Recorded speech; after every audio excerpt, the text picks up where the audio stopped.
Welcome to Mansoor channel. இன்றைக்கி ரொம்பவும் ஸ்பைஸியான chicken pasta தான் வந்து பண்ண போகிறோம். வாங்க அதை நம்ம எப்படி பண்ணுறதுன்னு பார்க்கலாம். நான் வந்து இன்றைக்கி ஒரு பேனில் 2 டேபிள் ஸ்பூன் அளவுக்கு எண்ணெய் வந்து ஆட் பண்ணிக்கிறேன். எண்ணெய் வந்து நம்மளுக்கு கொஞ்சம் ஹீட் ஆனதும் இதில் 200 கிராம் அளவுக்கு போன்லெஸ் சிக்கன் வந்து இது மாதிரி சின்ன சின்ன பீசஸாக கட் பண்ணிவிட்டு அதை வந்து ஆட் பண்ணியிருக்கேன். இப்போ இது கூட வந்து நான் 1/4 டீஸ்பூன் அளவுக்கு மஞ்சள் தூள், 1/4 டீஸ்பூன் மிளகாய் தூள், தேவையான அளவு உப்பு வந்து ஆட் பண்ணிடலாம். ஆட் பண்ணிவிட்டு இது வந்து நல்லா வந்து வதக்கிடலாம். சிக்கன் வந்து நம்ம இந்த எண்ணெயிலே வந்து நல்லா வெந்து வந்துடும். நல்லா இது மாதிரி வெந்ததுக்கப்புறமா இது தனியாக ஒரு பிளேட்டில் மூவ் பண்ணி வச்சிடலாம். இப்போ அதே பேனில் ஒரு பெரிய ஸ்கியூப் அளவுக்கு பட்டர் வந்து ஆட் பண்ணுறேன். பட்டர் வந்து நல்லா உருகுனதும் இதில் 2 மீடியம் சைஸ் வெங்காயம் வந்து நீல வாக்கில் கட் பண்ணியிருக்கேன். அதையும் ஆட் பண்ணிடலாம். ஆட் பண்ணிவிட்டு அந்த பட்டரோட நல்லா வந்து வதக்கி விடலாம்.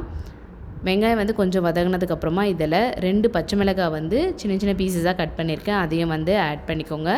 இது கூடவே 2 மீடியம் சைஸ் தக்காளி வந்து நீளவாக்கில் கட் பண்ணியிருக்கேன். அதையும் ஆட் பண்ணிடலாம்.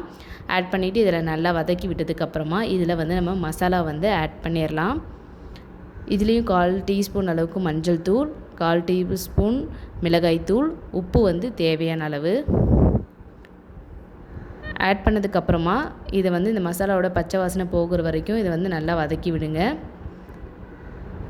இது கூட கொஞ்சமாக வந்து ஒரு 1/4 டம்ளர் அளவுக்கு தண்ணி வந்து ஆட் பண்ணுறேன். நல்லா அந்த மசாலாவோட நல்லா வெந்து வரும். இந்த வெங்காயம் தக்காளி எல்லாமே சேர்த்து நல்லா இந்த அளவுக்கு வெந்ததுக்கப்புறமா இதில் நான் சிக்கன் வந்து ஆட் பண்ணிவிட்டு அதை மிக்ஸ் பண்ணி விட்டுடுறேன். சிக்கன் நல்லா மிக்ஸ் பண்ணதுக்கப்புறமா நம்ம ஆல்ரெடி வேக வச்சுருந்த பாஸ்தா வந்து இதில் ஆட் பண்ணிடலாம். ஆட் பண்ணிவிட்டு நல்லா மிக்ஸ் பண்ணி விடுங்க. பாஸ்தா வேக வைக்கும் போது அதில் கொஞ்சமாக உப்பும் 1 டேபிள் ஸ்பூன் ஆயில் வந்து ஆட் பண்ணிங்கன்னா உங்களுக்கு நல்லா ஒட்டாமல் வரும். ஃபைனலாக வந்து உங்களுக்கு சீஸ் வேணும், இது ஆப்ஷனல் தான், வேணுன்றவங்க சீஸ் வந்து நீங்கள் ஆட் பண்ணலாம். நான் இது மாதிரி ஸ்லைஸாக இருக்க சீஸ் வந்து ஆட் பண்ணிக்க ஒரு 2 மினிட்ஸ் வந்து லோ ஃப்ளேமில் வச்சுட்டா நம்மளுக்கு சீஸ் வந்து இந்த அளவுக்கு நல்லா சூப்பராக உருகி வந்துடும். ரொம்பவுமே டேஸ்ட்டாக இருக்கும். இப்போ இது கூட வந்து நான் வந்து பீட்சா ஹப் வந்து ஆட் பண்ணுறேன். ஆட் பண்ணிவிட்டு இதை வந்து மிக்ஸ் பண்ணி விட்டுறேன். இப்படி மிக்ஸ் பண்ணி சாப்பிடும்போது நம்மளுக்கு நல்ல ஒரு ரிச் டேஸ்ட் வந்து கிடைக்கும். இந்த ரெசிபியை நீங்களும் உங்கள் வீட்டில் ட்ரை பண்ணி பாருங்கள். ட்ரை பண்ணி பார்த்துட்டு எப்படி இருக்குன்னு கமெண்ட் பண்ணுங்கள். உங்கள் ஃப்ரெண்ட்ஸ்க்கு ஷேர் பண்ணுங்கள். சப்ஸ்கிரைப் பண்ண மறந்துடாதீங்க. தேங்க்யூ.